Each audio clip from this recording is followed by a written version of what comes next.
Welcome to BowserTheHealer's interface number 4. Not a ton has changed, but down below all the Weakauras and add-ons you are looking for are available. If you're just here for those, get subscribed. I love you. Otherwise, we're going to be talking about HUD, add-ons, and then controls, going over the theory and what I run and why I run it. This is a very similar video to the one I made in Season 3, so if you want to hear what's new, honestly, I just checked the control section potentially. Let's get into it. My name is BowserTheHealer. If you like healing content, get subscribed. It means a lot to me. Or if you just like listen to me talk about World of Warcraft, I appreciate you. BowserTheHealer, all one word on Twitch. BowserTheHealer VODs down below is a new channel I just launched where there's gameplay and sometimes commentary. All right, let's get into it. So first section, the HUD. I'm going to go over some HUD theory here, sort of what my process is for making some of these elements and what you should be thinking about when you're setting up your HUD. One thing somebody said in my last video was that like the elements were too big, Bowser. Like, do you need glasses? No, I'm from the FPS and fighting game community. I like my monitor kind of close to my face. I tend to scale elements based on that so that I can see things out of my peripheral very well, and also so that it's never like out of sight, out of mind sort of deal. If I had like a big widescreen setup, like ultra wide setup, I would play the game differently. But I'm also an entertainer, and so it's nice to have a good setup that's nice and big and visible, because if you watch my stream on a phone, it's very, very visible compared to like, say, a television. Some of my friends' streams are very hard to read when they're playing World of Warcraft, simply because I'm on a phone. And I kind of like to make sure I'm accommodating for those players, or those viewers, excuse me. So size things how you want and move things around. The biggest pillars of competitive play for World of Warcraft, depending on how serious you take this game, is you want lots of uptime, more on that one later when we talk about controls, and you want to make sure that you're not darting your eyes around the screen. So one of the first things I'll talk about is buffs and debuffs are normally located up here in default Blizzard settings. I kind of hate that, because that means if you're looking at your abilities and you want to look at a buff, you have to shoot your eyes all the way up here. Now, if you're fighting enemies, enemies will appear generally in the middle of your screen, middle of the top of your screen, and that's totally fine. But to go from like, say, allied health bars, which are for me are normally over here, to dart my eyes from over here to up here to down here is a ton of eye movement. Yes, that adds to stress on your eyes, but also that's just inefficient. So having things close where you can see them is really good. My bars are set up that way as well. My bars are set up so that I can see my cooldowns at a quick glance down. That's why people run those Weakauras packs. You'll see a bunch of really clean bars in the center of their screen right around here. The exact reason for that is that it makes all of the things they need to be tracking right next to the combat so they can see it. And if you need to make a separate interface so that you have your pretty open world enjoying the scenery view and your competitive dungeon diving view, that's totally fine. I think that's a really smart play. My interface is kind of meant to do both, but again, that's because I'm a streamer. I like to make sure that it's sort of always working no matter what kind of content it is. So buffs and debuffs for me are located right here, so that when I'm playing the game, I can very easily look down and see what's going on, or like how much longer my echo is going to last, or do I have multiple stacks of temporal compression, right? Is this fire breath going to charge up way quicker? I like having that stuff. My charge is here as well. I can see my cast bar, and I like the on-screen stuff that WoW does for like, say, Essence Burst and Instant Cast Living Flame. That just sort of pops up on screen. All the procs in this game, there's a ton of them that'll show up on your screen. Not everyone likes them, but I love them. So I actually keep them, I let them rock, and that's why they're all there. My health bar's right here, which is going to be right below the party frames. Easy to understand. Enemies are going to show up right here. And if somebody's like targeting something, there we go, somebody's targeting something, it'll show up here. If I focus the target, it'll also appear down here. And if they're targeting something, a little bit of it will appear here that I can click, but I usually don't need that many things targeted. But if in case somebody is getting hit by a certain mob, I can click the target of my focus pretty easily by doing that. When it comes to my party frames, they're ordered tank, healer, and then the DPS, and they'll start right here and they'll go all the way down to here in a full party. You'll see that in some of the gameplay sections. Also say hello to Callie. She's here to help me show off my interface. I use mouse overcasting, and I'll let all things appear here. I also use default Blizzard frames, again, for party members, so I can see their buffs and debuffs. Although it's important to note that if you want to see everyone's debuffs, there's a setting for that. If you write debuff into the search bar in your options, and there's a search bar for those of you who've never seen it, you can show debuffs, but then you can turn off display only dispellable debuffs. And this actually allows you to see anything and everything that somebody gets involved in.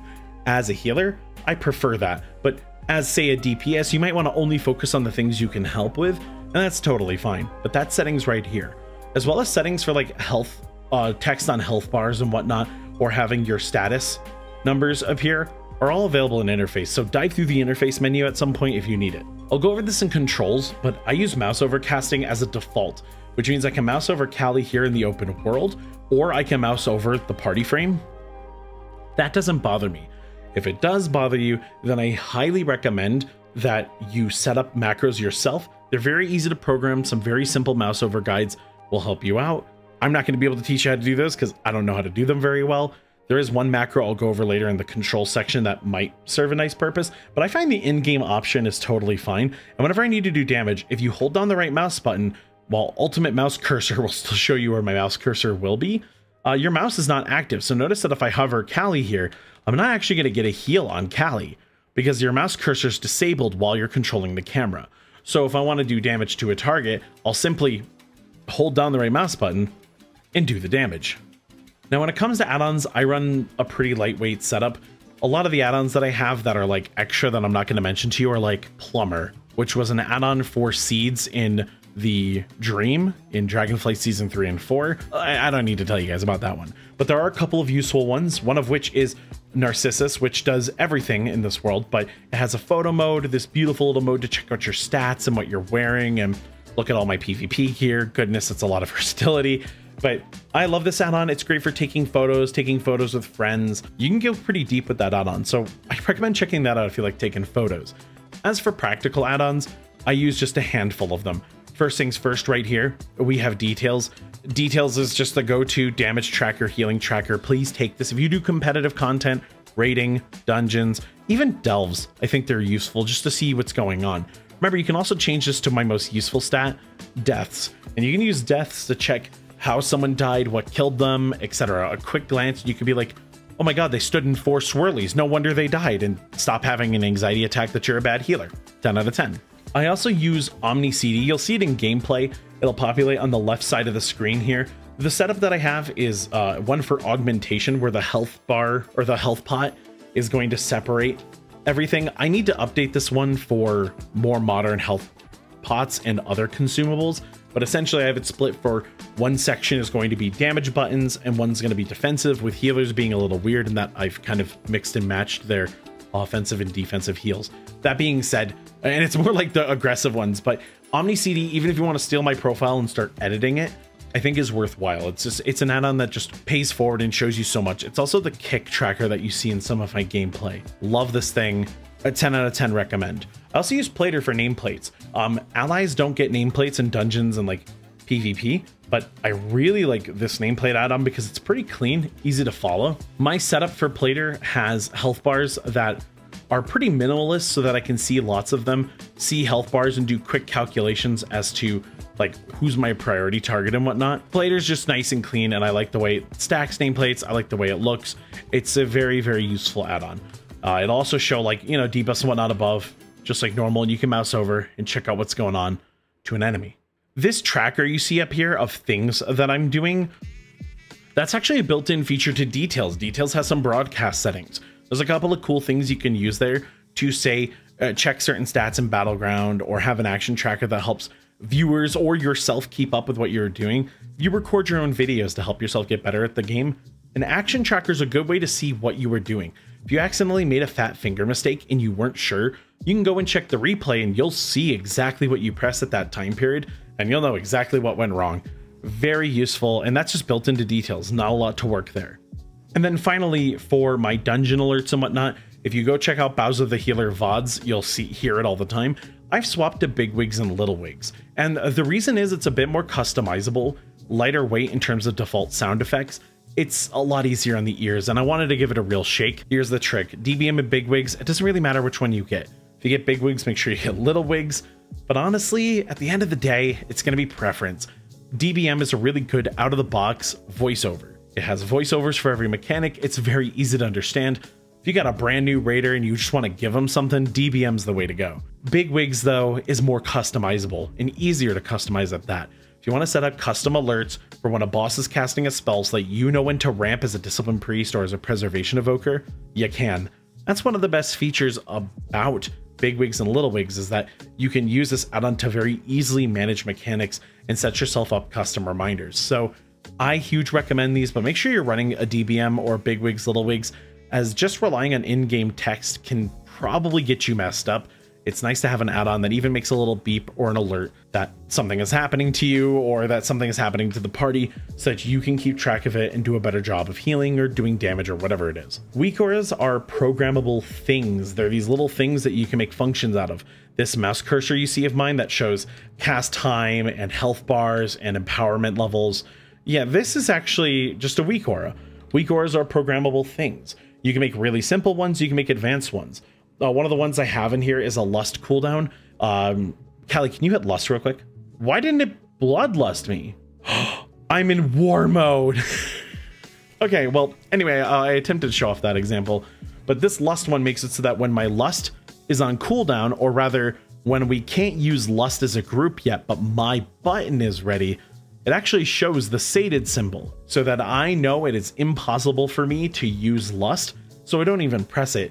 But it is still pressable. That means that if somebody dies and we want to give them bloodlust, I can still go and manually click the button. It's just sort of a nice reminder for me to not pop it early and ruin the party. Here's a simple one that just tells me that I have power infusion. This one reminds me to get hammers whenever I'm low on auto hammers so that I grab more. And if you want to make a weak aura for something, like you dragon players, let's talk about Call of Ysera.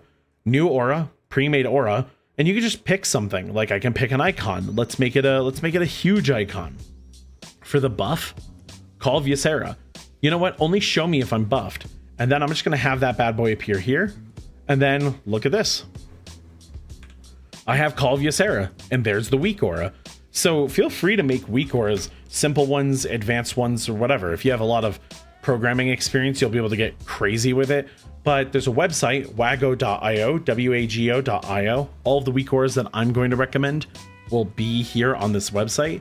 Here's the trick with that. That website, you can just search things up. So if you're looking for like a shield block timer or something to track ignore pain or iron fur or whatever, Wago's probably got you. So go check out people's creations. Feel free to pick up Weakaura yourself. And this ultimate mouse cursor one, I'll definitely have down below because it's super useful. This Weakaura just says bruh when somebody says bruh in a chat. Very useful, 10 out of 10. Now onto the section of controls.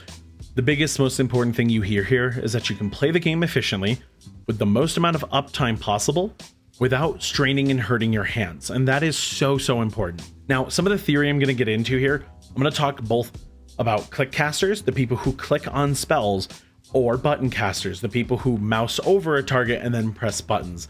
Mousing over and pressing buttons is 9 times out of 10 more efficient, but you can play click casting just as efficiently. But let's get into that. DPS and tank players, this is going to be a little bit more for healers, but it's still very important that you listen in on this section. When it comes to DPS and tanks, your life is pretty easy, right? You can just target with tab, or you can hold tab and do this cool little selection process. And not to mention, you can't just kind of click on a frame or click on a unit. So you have a couple of options here. But healers have to not only do this and move like the rest of you and do mechanics, but they also need to be able to hit people and heal them, which isn't necessarily the most obvious thing in the world. So how do you do this? Well, the important thing is that you can target and then immediately cast. Now, mouse over is going to make this easier, and I always recommend mouse over for those of you who want to click and then press a button. That's an extra input that's going to slow you down and add one more input, which means there's more error, or rather more chances at error.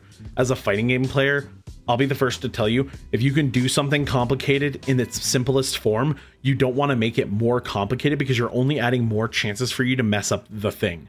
So very important that you keep it as simple as possible. So having to click first to target isn't always good. Now, some moves like Rescue on Preservation Evoker are a little finicky. So I have it so that I have to click cast on that move, but that's so that I don't accidentally mouse over target somebody when I don't need to. So for us players who press buttons to cast their spells, and for players that target with their mouse, that should be pretty easy, right? Mouse over, cast, press your buttons, bada bing, bada boom. But what if you're a click caster player, as in you manually click on these buttons to use them?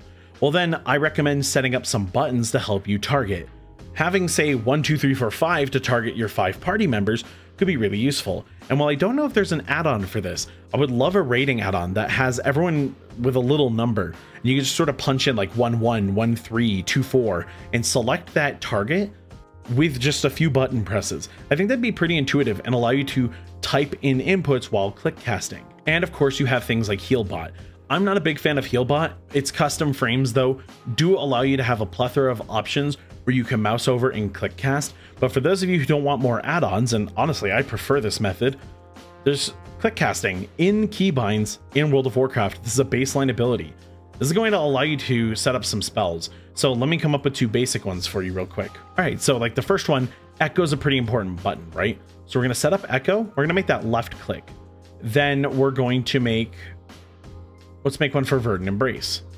And right click, if you need to right click on a frame for any reason, you might not wanna bind away your right click, but if you're okay with setting that button somewhere else, you could bind something to right click. So we could say make Verdant Embrace right click. Or for this example, I'll make it shift left click so that I'm not using my right mouse button at all. Now, if I hover Callie's frame and I hit shift left click, I'm going to dash with a Verdant Embrace. This is a PvP talent for any of you who are like, what's that line? It's just PvP, it's very fun. But I can also just left click on Callie's frame and hit the Echo. Some people might find that to be much easier. And so maybe click casting is totally fine, especially if some of your go-to heals are the ones that are on your mouse buttons. Give it a shot. And if anybody would like to tell me about an add-on that allows you to target, like say a player and then drag a wheel like a ping marker would for abilities, I would kill for an add-on like that. And if there isn't anything like that, if an add-on developer would like to help me make some accessibility tools to help players with maybe motor impairment or certain functions missing, like, or maybe they're just injured, right? I'd love to find some alternative ways to cast efficiently so that players can play the game a little more aggressively without feeling like they're held back by their lack of ability. I think that would be really cool. And I'll have some gameplay, I'll have a clip of it on screen right now, but my monk uses a macro type that I like to call the Kirby macro because my friend Kirby showed it to me from Powered Furry. Shoutouts to Kirby, P.I. Kirby. He didn't even come up with this, it's just that he showed it to me. But it's a help harm macro, and essentially the button will flip-flop between a heal spell and a damage spell depending on what you're targeting. So if you're mousing over a homie, you get a heal spell. If you're mousing over an enemy or nobody, you get a harm spell. This can be a great way to clear up some buttons. My healing spells on Mistweaver were on 1, 2, 3, and 4, but I wanted my damage buttons to be there like the rest of my specs. So I ended up doing just that. Now I have a help and harm macro, so depending on what I'm doing, my buttons appear. These macros help a ton, so if you like these and this saves you on binds or on clicks or whatever, I hope you enjoy them.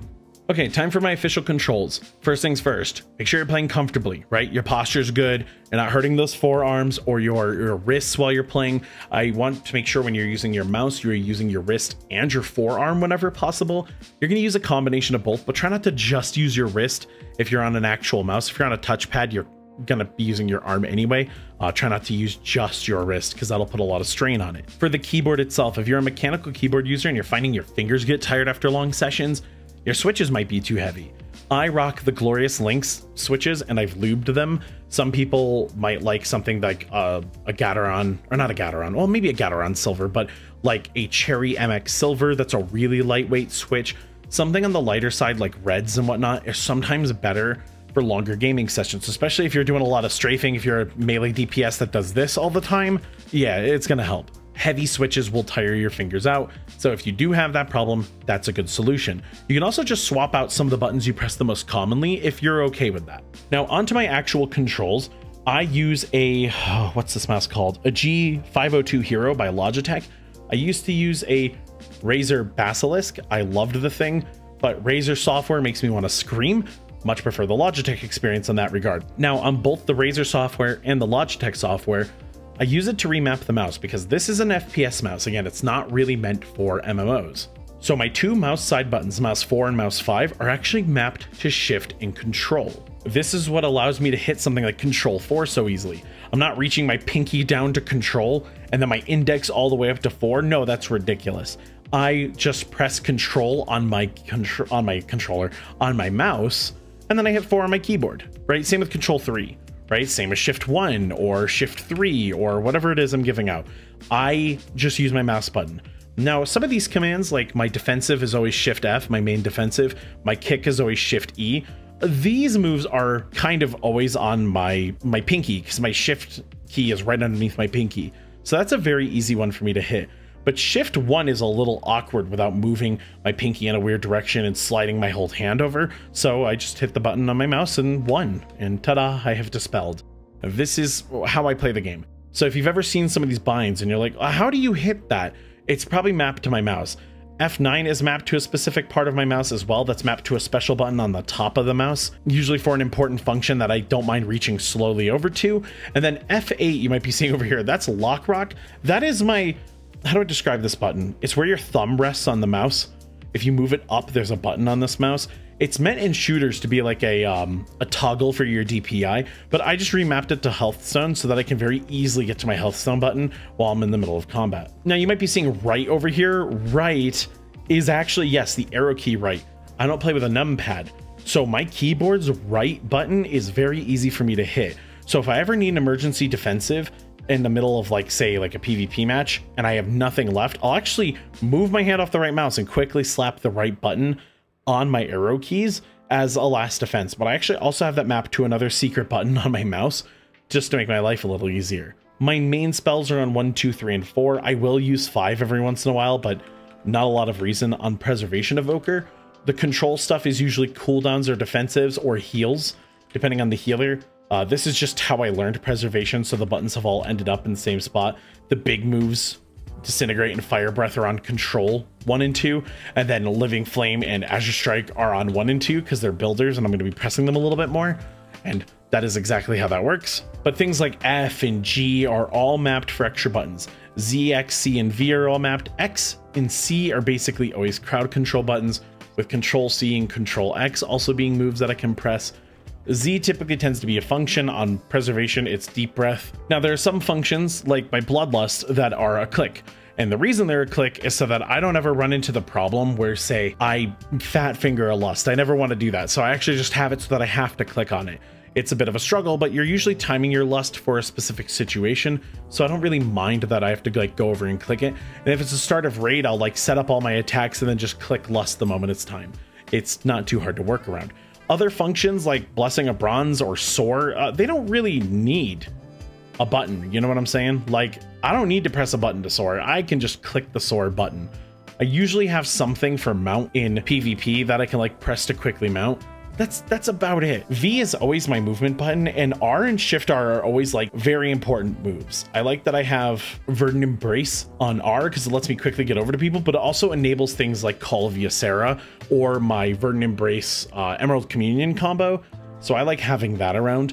Shift R's tip the scales, though. It's an extremely important button. I think that just comes from, like, League of Legends and, like, the habit of having, like, a big important ultimate or button on that R.